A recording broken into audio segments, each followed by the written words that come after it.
Okay, so welcome to Beyond Boundaries. We've entitled this session, and today we're going to look in the enhancements of Entra. Changed it slightly from what was originally pitched, and I'll explain why. But we're looking at Entra from Microsoft Secure Service Edge. Originally, I'd entitled this Microsoft Entra ID. The reason behind this is kind of cutting edge technology coming out from Microsoft. We're still in private preview at the minute. So there's changes going on all the time. And we submitted the session. The technology only came out in July 23, and it's taken us a little while to put this together. So it's the first time we're presenting this. So it's the first. Hopefully everything goes fine. And I'm going to walk through the first half. Stephen, we'll do a quick introduction here, sorry.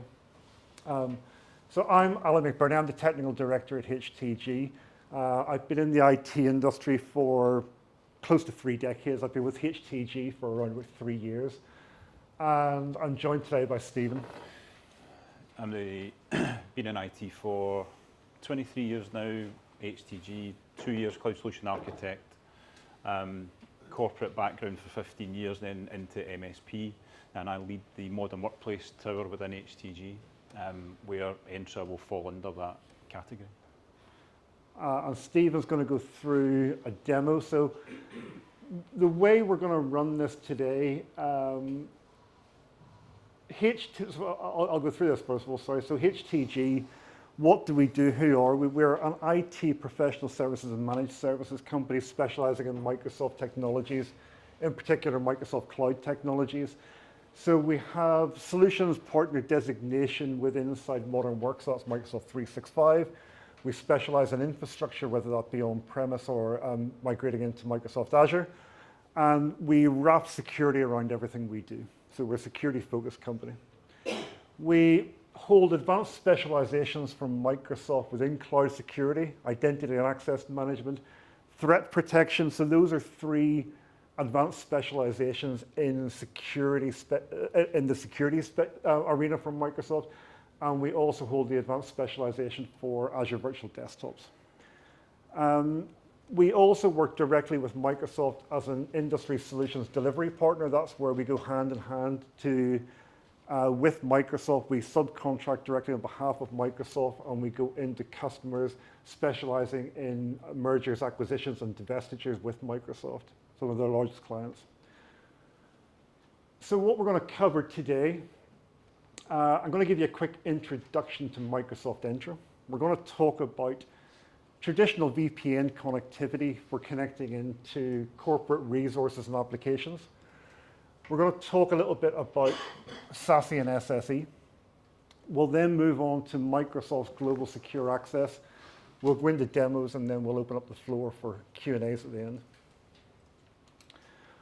So Microsoft Entra, has everybody heard of Microsoft Entra, by the way? Yes? Yeah? No? Some yes, some no. So Microsoft Entra itself is not a product, but it's a family of products. So it's an umbrella term that Microsoft are bringing together. Largely falls into 2 areas. So we've got identity and access management, and we've got network access. So under the identity and access management, we've got Entra ID, which if people have been watching this space, Azure Active Directory is no longer. It's now Entra ID. We have identity governance, we have external ID, verified ID, and permissions management. Some of these are additional bolt-ons, some form part of SKUs like Microsoft 365, E3 or E5, etc. The bit we're really going to focus on today is around the network access and where Microsoft is going with network access. And there's 2 new products which are coming into the Entra family, and that is Microsoft Entra Internet Access and Microsoft Entra Private Access. So these are both in preview today, so they're not a finished product. So you're getting an early look at what Microsoft and the direction they're going with this. So quick poll, how many people use a VPN today? Oh, quite a lot. I was very worried about this question. And I had visions of no hands going up. So a lot of people are using VPNs then. And that's to connect into private resources, applications within the company, yes? Yep. Okay, perfect. So traditional connectivity on the VPN would tell us that we have a centralized point, we've got a fixed appliance, typically behind private data center or a private network. Remote users are connecting into that, and there was a time when a VPN made a lot of sense because all your resources and applications were hosted behind the client firewall.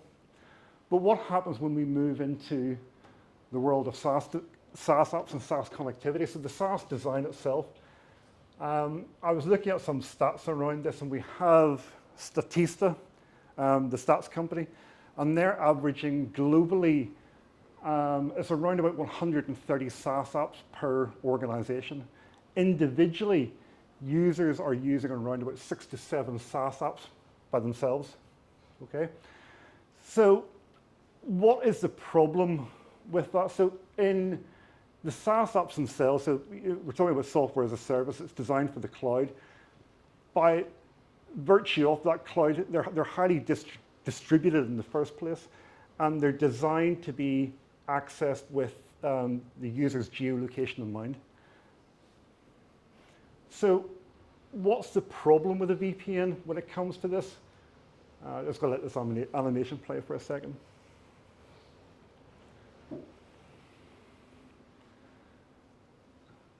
So one of the problems we have on a VPN is that we have user authentication. We're not using application authentication. It's a per user application. So if something was to happen to your laptop or your VPN client, whatever the client has access to, you're going to be able to get into that network. You're going to be able to perform reconnaissance. You're going to be able to do lateral movement throughout the network because we're at we're at the user authentication. We're backhauling all the traffic through a centralized location. So when we're bringing in SaaS applications, the SaaS applications are designed to be accessed by the user's geolocation. So we have customers who have applications which are running from the UK, VPNs inside data centers. They have branch offices around the world. There's one we were talking to last week. The branch office is in India. And the round trip time, the latency that brings in is horrendous. It's giving really, really bad connectivity into that, particularly around applications like Microsoft Teams, Zoom, for example, where you want really low latency in the round trip time. You don't really want to increase. You've also got problems with them being a fixed appliance. Because they're a fixed appliance in the data center, if you need to scale, so you think about what happened during COVID. You know, before COVID, everybody was working in the office. COVID came along, everybody got sent home. So having the scalability issue and the redundancy issue of the fixed appliance can become challenging, and also becomes costly on that. So that's some of the limitations we have about a traditional VPN. And where we're going is Microsoft, it's not just Microsoft Entra. We'll come on to the next slide and we'll take a look at it. So is everybody aware of these two concepts from Gartner? You've got SASE and you've got SSE. So Gartner came out with SASE in 2019, and the easiest way to summarize SASE is it's broken into 4 core components. We've got Zero Trust Network Access, which I'll come back to. We've got our Cloud Access Security Broker, or CASB, and the CASB is there as an intermediary layer between the user and the cloud apps which the user wants to access. What the CASB can do there is it can provide policy, it can provide governance, it can say you're allowed access to this web app, you're allowed access to this website, you're allowed to download these files, you're not allowed to download others. It can provide quarantine as well if it sees malicious activity going on. We've got a secure web gateway. The secure web gateway is there to protect the users from internet-based threats, whether that's URL filtering, malicious code detection, etc. And finally, we have the SD-WAN element. And the SD-WAN element was really there to prevent things like MPLS coming in. So when this first came out, Gartner had said that a SASE should be implemented by a single vendor if possible, but 2 vendors at most. And because you've got security elements here, and you've got networking elements. It was a challenge to get a single vendor to play in this space. What happened there, you are seeing the rise of single vendor SASE today, but by Gartner's own admission, it's an immature market. There are companies out there, you'll have Palo Altos, you'll have the Checkpoints, you'll have Cato Networks, you'll have Cisco, and they are single vendor solutions. But Gartner then came out with the Security Service Edge in 2021. And what happened there was people who didn't need an SD-WAN. So post-COVID, people are going, well, all our users are remote. The majority of them is remote, so we're not going to put an SD-WAN into every user's home. So this Security Service Edge there has all the features of SASE, but without the networking component put in. So we're still getting Zero Trust Network Access, we're getting the CASB, and we're getting a secure web gateway. So I said I would come back to ZTNA and the Zero Trust Network Access. So Zero Trust Network Access it's a collection of multiple components. There's not one component in Zero Trust. And it's not about not trusting, it's about not trusting devices and users once they have access to our network.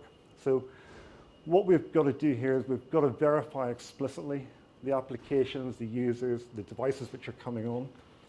And we're able to do that through different metrics and signals which are coming in. So from the user, how is the user authenticating? Is multi-factor authentication in play? Where is the user geolocated? What is the device they're coming in? Is the device compliant? Is the device health up to date? Do we have antivirus, malware, etc.? When we talk about least privilege access, typically you're thinking about an administrative model for access. But within ZTNA, we're really talking about are users allowed to access certain applications? Application segmentation we have as well. And finally, we've got to assume breach. So no longer can we have any application or user behind the corporate network being trusted. We need to assume we've been breached. We need to monitor all the signals coming from the appliances, from resources, from our users, put those all together, centralize it. You can perform extended detection and response upon that, and then we can have playbooks to automate the response. So the three components that we see of ZTNA is to verify explicitly, to use the least privileged access, and we must always assume breach. So we spoke about what's not great about a VPN. So what is great about the Security Service Edge? So Security Service Edge is provided by global providers. And the global providers will have a global network, and with that global network, they will have a point of presence. So with that point of presence, the user will always connect to their closest POP. So they're no longer traversing all over the internet to get to the application they need. So independent of the country or the origin of that, they will always go to their closest POP in there. We talked about the VPN issue around scaling and redundancy, and when you remove this from being a fixed appliance, the cloud scaling performance and redundancy becomes the cloud provider. That's their responsibility to provide that. So as an end user or an end customer, you don't need to worry about that. You're consuming that from your cloud vendor. So once we've got the Security Service Edge, we then get access into our applications. Those applications can be SaaS apps, internet-based websites, or they can be on-premises applications. And those could be Microsoft Azure, they could be Google, they could be AWS, or they could be on-premises. And the final component around the Security Service Edge is that the providers will have security controls, and we should be able to implement whatever security control the cloud provider is giving us when we're accessing either the SaaS apps or the on-premises or private applications. So with that, oh, sorry, I think I have missed a slide there.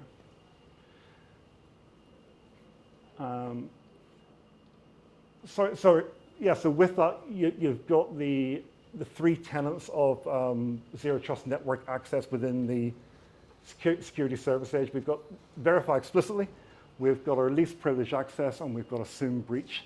So, and this is really independent of provider. Anybody who's providing you a security service edge should be able to provide this for you. So it's not just Microsoft who can do this. But what we're saying today is, why would you use Microsoft for your security service edge? So thinking about Microsoft, what they have, they've got one of the largest global networks in the world. They've got presence in over 140 countries. They've got 190 plus edge services or POP locations within inside that as well. If you look at one of the components you also have for the secure web gateway is firewall as a service, as a subcomponent of that. And when you're firewall as a service, you want to have that virtualized as closely to your end users as possible. So one of the requirements for that is having the highly performant, reliable, and scalable solution for virtualized services. There's, arguably you've got AWS there as well, but Microsoft can also provide that. You think about the identity and access management we have coming from Azure AD, or is it Entra ID we have now? Again, Microsoft, they're one of the leading vendors we have for it. And what Microsoft have pivoted to in the last 6, 7, 8 years in terms of threat intelligence, what they're able to provide is second to none. It really is state of the art. So where does this lead us with Microsoft? Where Microsoft are going with this, I said at the start, we've got Microsoft Entra, and there's two categories to Microsoft Entra. You've got identity and access management, you've got the network access. So Microsoft Global Secure Access is the umbrella term for internet access and private access. And it's built upon the ZTNA model we have.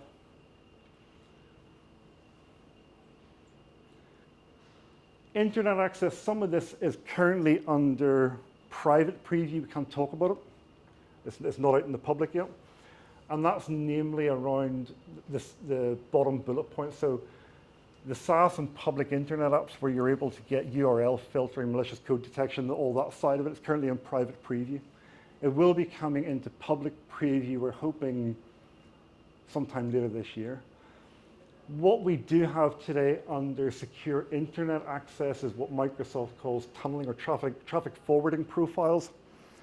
So one of the things that you're doing with internet access is providing secure access to SaaS applications. Microsoft has its own SaaS applications, being Microsoft 365. So we can have traffic forwarding coming into SharePoint Online and OneDrive. We've got traffic forwarding to Exchange Online. We've got traffic forwarding to the Microsoft 365 Common. Those are the logo and URLs, that kind of thing, from their CDN, etc. And you've got Microsoft Teams. Today, Microsoft Teams isn't there.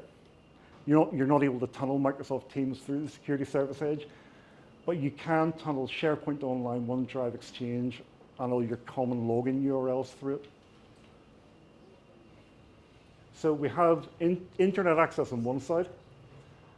On the other side of the equation, we have private access. And the private access is built upon the web app proxy. People familiar with Microsoft Web App Proxy? Some are, yeah. So the web app proxy by itself was there to publish web applications and web applications only. Microsoft has built upon that, and what you're able to do now is you're able to have private access to any application based on TCP today. UDP is coming, but it's only TCP at the minute. So you think about what TCP applications you may need access to. So a couple which jump out straight away, remote desktop. Previously, you would have had to have some kind of reverse proxy or firewalling going on there to securely publish your remote desktops to the cloud. And how do you present legacy file shares securely to your end users? Both of those are TCP-based applications, and you can publish both of those directly with Entra private access. And Stephen will show you the demo of this. What we can, and just to go back on that, it's not just on premises. It could be any cloud.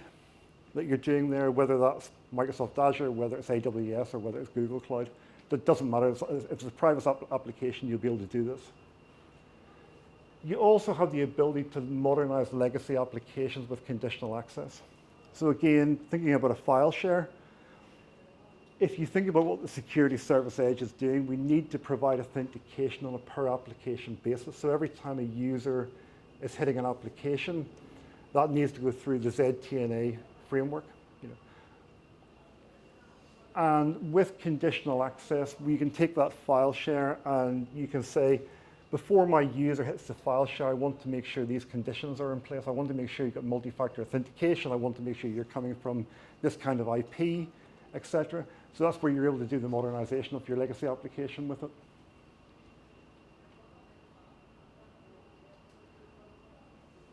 There's an error on the screen. Can anybody see the error? I only realized this before my demo.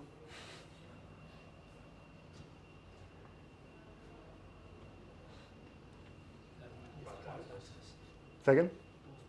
Both are private access. The bottom one should be Microsoft Internet Access. But when I was making the video, I copied and pasted and forgot to edit the text. So, Steve, I'll hand over to you here, and you can talk through your demo of how this is set up.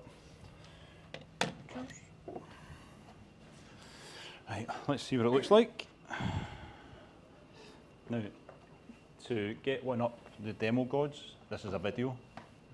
So we'll let the video play. Oh, that's backwards.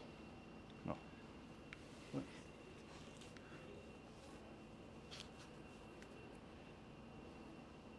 So we've got a BYOD device. It's sitting here. It's enrolled in Intune and Azure AD. And we've decided that we don't want this coming in, don't want BYOD. So conditional access is at play. I sign in as my test user. I'm not compliant, don't want you in. So that's just the first part of the zero trust. So I don't know what this device is, I don't know where it came from, don't manage it, don't want you coming in. So we see it was switch machine. So now on my corporate machine, it's Intune enrolled. It's compliant, and it's got the global secure client on it, sitting disconnected at the moment.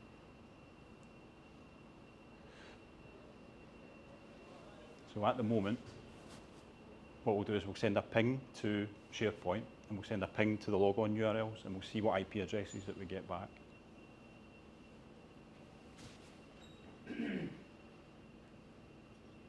So that's came back on a 52 address, 52.105, to my SharePoint site. And the URL to log in, that will come back on a similar address range. What we'll do now is we'll start up, we'll visit the SharePoint, and I can get to my demo site.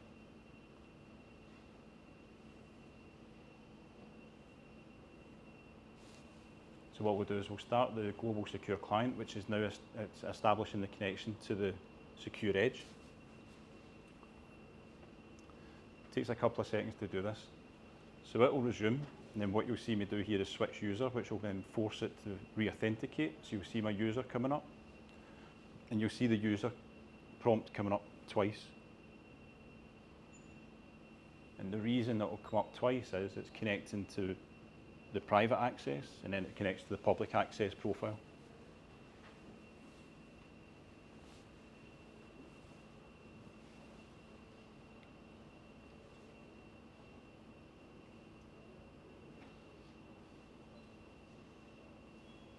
So you can now see I'm hitting the same SharePoint site on a 6.6.0 subnet, and likewise the logon.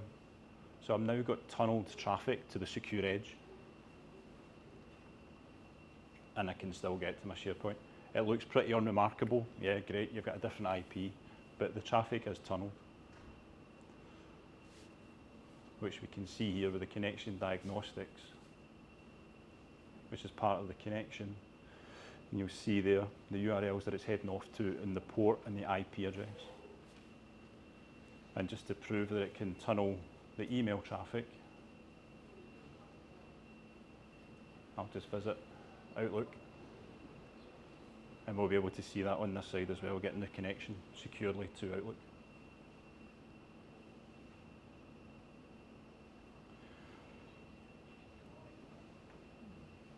So what we'll do, what that looks like in the sign-in logs, there's our connection here.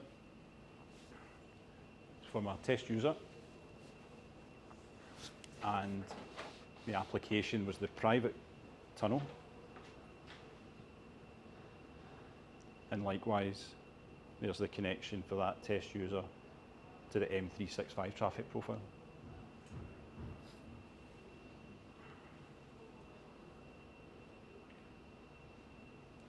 We'll also see that that device is compliant, managed, AD joined.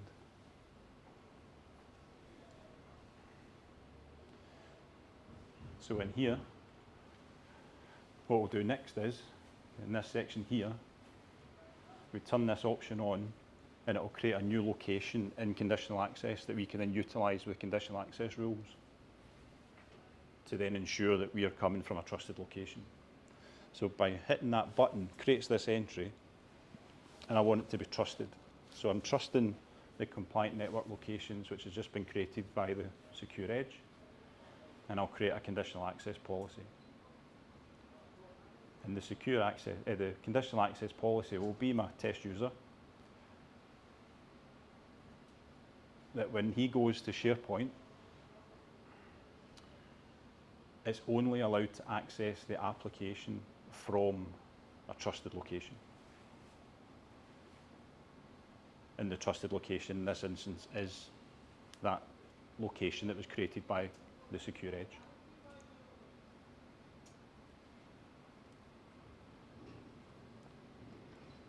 So I'm going to target SharePoint in my rule.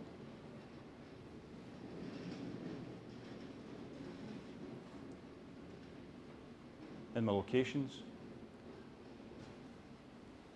I'm going to include all locations and exclude the secure locations, and then I'm going to block on this rule. So the only place I can get to SharePoint as that user is from having my connection up to the secure edge.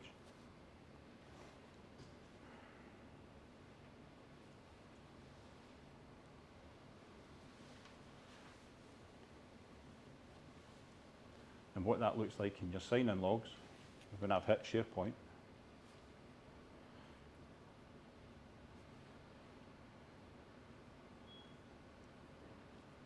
for my testing user,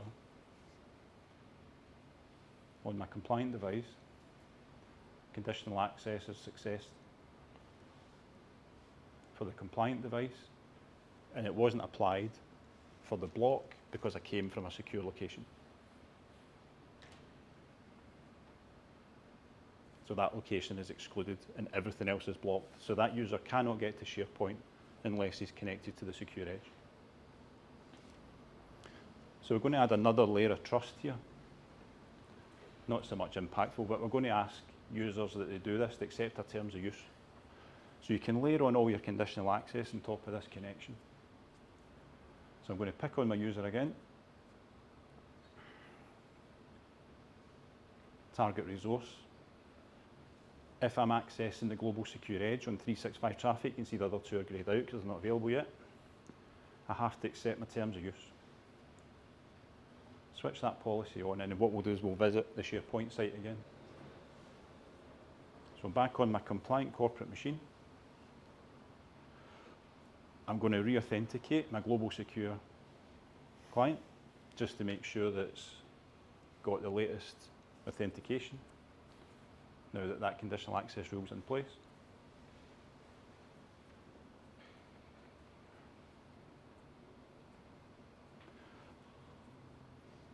And you'll see for some reason it does it twice here. So being in preview, I've got no idea why, but we'll hope they'll fix it.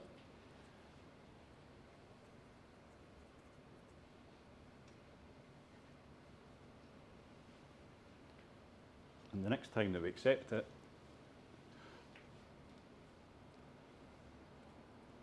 there's my terms of use. So I have to read my terms of use, promise not to be bad, accept, and we're in. So that way you can have your users accept that on a 90-day, 6-month basis, whatever. and I can visit the SharePoint site securely, having accepted my terms of use on the compliant device. So this is the next part that we're going to move into. This is where it gets interesting. We're now going to target the on-prem stuff. I'm going to get to a file share, and I'm going to RDP to a server. So you create an entry in here. Now this is based off the app proxy. Entra demo will become the name of an enterprise app. And you can see here I'm publishing an internal IP address, and I've got ports for remote desktop and a file share. Now that would fill people with dread. 3389 remote desktop, and you can access it. So I'm a private IP in here. My global secure client isn't connected. I can't get to my share because it's in a different network subnet. You'll see that's 172.16. That's 10.0.0. And again, private IP address to access RDP on that server.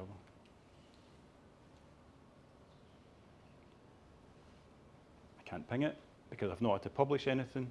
The server doesn't have a public IP address. There's no firewall rules. There's no reverse proxy. There's no publishing. It's just your server sitting inside your own network with RDP enabled as the way most of them are, but you don't have to open up 3389 or use port redirection on a firewall. So we start up the Global Secure Client, sorry. I'll re-authenticate it again, even though it shows green.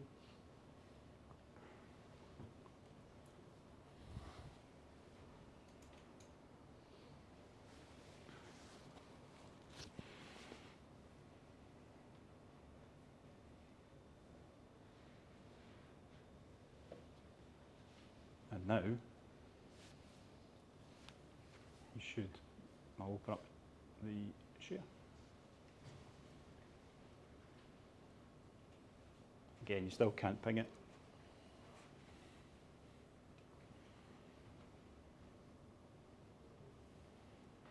Access to the share, create a file in it. So I've now got secure access to a file share on premises using the Microsoft Secure Edge.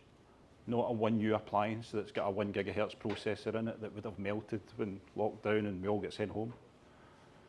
And you've got 300 people trying to log into one appliance and it just melts. So we're using Microsoft's points of presence, global scale, global access, to access internal resources, backed by conditional access policies sitting in front of them to make sure you are who you say you are. So let's take our RDP a bit further. I want to make sure that my administrators, if they're RDP into a server on-prem, use non-phishable MFA, i.e. 502 token or Windows Hello. So my user will get hit with this rule. You'll see my target resource is the application, and it's called Entra Demo, and that's what the entry was in the other screen where we said the ports to make them available. So we're hitting the Entra Demo app, and I'm going to grant access, but I'm going to request non-phishable MFA. Turn that on. It's on.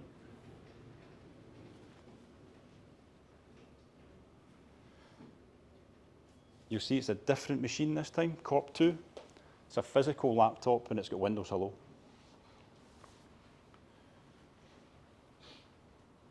So we do the merry dance with the client again, start it up, re-authenticate, let it establish the tunnels, and then we'll RDP to the server. So private is enabled.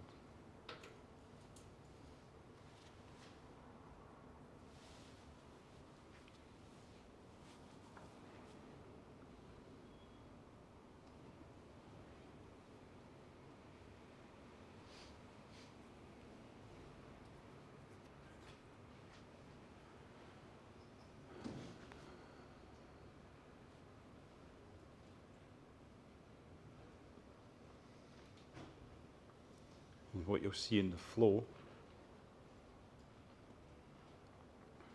once we start the RDP connection, you'll see port 3389 in use.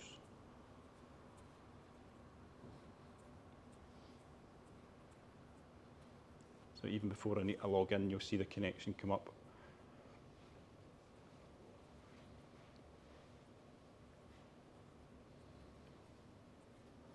Log in with our username and password, and it will just RDP in as normal. No extra prompts, nothing. And I've requested non-phishable MFA, but I'm using a machine which is Windows Hello capable. So it's taking my token that I've authenticated already using Windows Hello with my camera, fingerprint, whatever, and I can now RDP securely. So what we see, just to prove we're on the same box, because we've seen the same IP address in our traffic profile, we'll just open up our file that we created in the first part of the demo.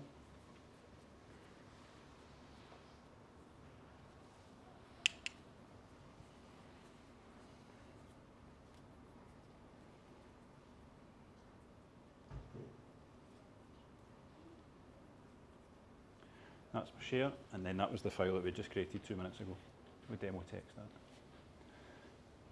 So we've RDP'd onto the server. As I say, it was nothing remarkable. We wanted to use non-phishable MFA. Nothing seemed to happen. It was a bit too easy. So you look at your sign-in logs and say, what happened to the sign-in logs?